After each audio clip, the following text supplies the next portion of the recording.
Паромы отходят от берега строго по расписанию. В будни ситуация на переправе Якутск-Нижний Бестях выглядит довольно спокойно. Легковые и грузовые автомобили выстраиваются в очередь, чтобы переправиться на другой берег. Расстановка автомобилей происходит быстро. Уже за 10-15 минут первый паром уплывает, и в это время образуется очередь к другому. Автолюбители отмечают, что в последние годы заметно выросли потоки пассажиров и грузов в обоих направлениях. В выходные только в основном проблем бывает, а в будние дни нормально вроде. Не сильно очередь есть. Действительно, проблема очень большая.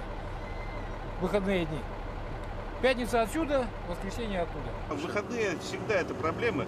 Вот как раз вот эти таксисты, вот номер 232, вот такие нарушают всегда правила и лезут и создают вот эти пробки.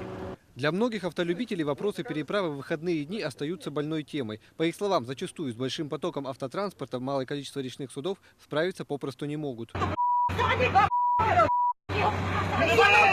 На этих кадрах очевидцев видно, как между водителями возникает конфликт, который затем перерастает в драку. Подобное повторяется здесь из года в год, порой доводя и до аварийных ситуаций. Проблему усугубляет основное русло Лены, которое уходит к правому берегу. Из-за этого изменяется судовой ход, что приводит к увеличению протяженности пути следования судов. Мы работаем над этим.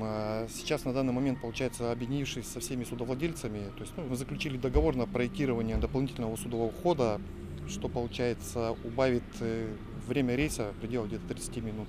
Работы по проекту намечены уже на 10 августа. Помимо этого, Министерством связи республики совместно с перевозчиками прорабатываются вопросы о внедрении новой информационной системы на переправах. Желание упорядочить с помощью этой информационной системы движение как паромов, так и погрузки на паромы, с тем, чтобы люди могли уже заранее покупать билеты через интернет, через мобильные приложения. С помощью информационной системы учет автопотока и пассажиров на переправах будет полностью автоматизирован. У пассажиров будет возможность бронировать и приобретать онлайн-билеты, а также отслеживать приход паромов через мобильные устройства. Но перед этим необходимо решить еще множество проблем. И пока людям не остается ничего другого, кроме как уживаться в очередях в попытке переплыть на заветный другой берег. Фултан Валериса, Иван Максимов, Вести, Якутск.